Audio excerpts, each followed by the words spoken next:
everyone, I'm actually on a little mini vacation right now to my parents' house, which means I actually have a quiet, peaceful, empty house to record a video in, and you get this fancy new background to look at. Today we're going to talk about the Infernal Devices manga. This is Volume 1, Clockwork Angel. The story was written by Cassandra Clare, the art was done by Hayek Young Beck, and the lettering was done by Ju-Yeon Lee. This book was put out by Yen Press, which is an imprint of the Hatchet Book Group, in October of 2012. My copy of Clockwork Angel was actually given to me by my roommate Ash, who is the voice behind Experiments in Manga, which you can find at experimentsinmanga.blogspot.com. He does a lot of really fantastic stuff involving manga and anime and other things revolving around Japanese culture. He has a weekly write-up that he does called My Week in Manga, I do believe, where he reviews everything that he's read for the week and gives some thoughts on it. He gave me this book so that I could do a guest review for his blog, which I am really excited about. So if you're here via Experiments in Manga, welcome. I'm glad to see you, sort of. And I hope you stick around. I hope you find some things that are interesting in the near future. I have a couple more graphic novels I'm looking at doing. And if you're a regular subscriber, welcome back. I know I've been gone, but it's great to see you all again. Just to give a little bit of background on where I'm coming from reviewing this book, I'm familiar with the Infernal Devices. I've read the entire series, as well as Cassandra Clare's other series that's based in the same universe. I'm not particularly familiar with manga as of yet. I've been reading a couple over the last probably 6 to 10 months, particularly Gunslinger Girl and Sailor Moon a little bit. And so I'm not super familiar with traditional manga artwork or format.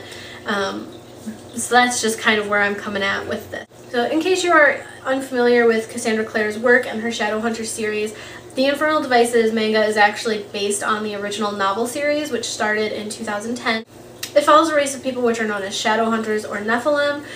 They're half human, half angel, and basically they hunt demons and act as sort of a protection force for mankind on Earth, and are kind of heaven's way of keeping the Earth safe. Currently there are a few series which are either already in print or in production that take place in Cassandra Clare's Shadowhunter world. The Infernal Devices so far of all those series is my favorite. It takes place in Victorian England, which is a time period I'm a big fan of and kind of has a bit of a steampunk edge to it. So in Clockwork Angel we meet a whole host of very interesting characters.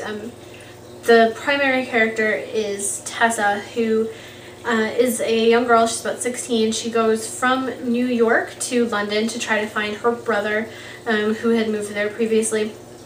Upon her arrival in England, she is abducted and forced to learn how to shapeshift, which is a skill she was unaware that she had. After a period of time in captivity, she is rescued by the Nephilim, or the Shadowhunters, and taken to the Institute for Protection. When she reaches the Institute, a few different things happen.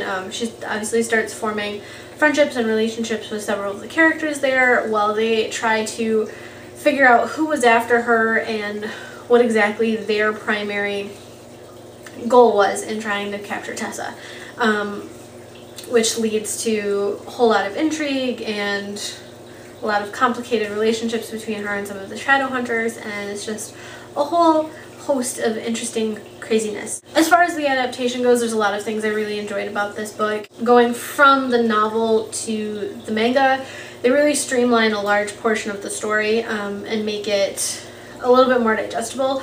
One of the problems I have with a lot of Cassandra Clare's writing, as much as I do love her and I really enjoy her books, is that she can really run on sometimes and give you a lot of extra information and extra scenes that just are completely not necessary. And going from the book to the manga, in order to keep this from being just an obnoxiously long graphic adaptation, I actually managed to cut a few scenes that were really not necessary to the plot. One of the downsides of this is they still try to keep in several of the subplots and less important storyline. A lot of the subplots that they tried to keep, they tried to really just shove in as quick as possible without developing the story far enough. So they really needed to make a decision to either cut those storylines or make the novel a little bit longer to give them adequate space to develop.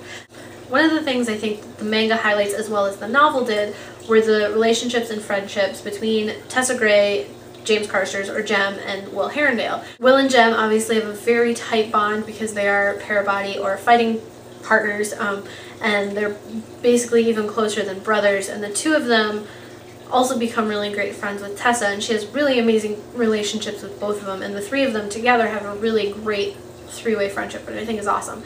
And they did a really great job developing that in the manga. That's going to set up really well for the next two installations, which I think is really important. Clockwork Prince and Clockwork Princess really set up the backstories that Will and James have and really develop their plot lines even further while also developing Tessa's plotline further. I have to say, one of my favorite things about this book is the aesthetics. It's absolutely gorgeous.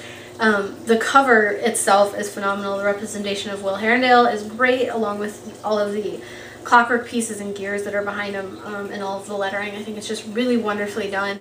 One of the disappointing things as far as the artwork was concerned is the lack of background detail that you see in a lot of the scenes. Considering this is Victorian England and London at that, there's so much visually that could have been done. The backgrounds in a lot of the panels were just very stark and very bland, without a lot of details. I think this book would have benefited from seeing some full-page panels of scenery and things like that to really set the stage for the story. I think would have been a really great addition to this novel. Overall, what they did was really great. I just think they could have taken it a little bit further to really enhance the story and really show where and when this book is taking place. One of the other things that's really enjoyable is the beginning of this is in color. There are a few color panels to this story, which are really wonderful and lovely. I personally really enjoy seeing those. Mangas are traditionally, as far as my experience has gone, completely in black and white, so it's nice to see a few color panels and see what type of interpretation the artist would have had if they had the ability to do this all in color. One of the other things I really enjoy about the manga adaptation of this novel is that it really gives a chance for Cassandra Clare's sense of humor to show through.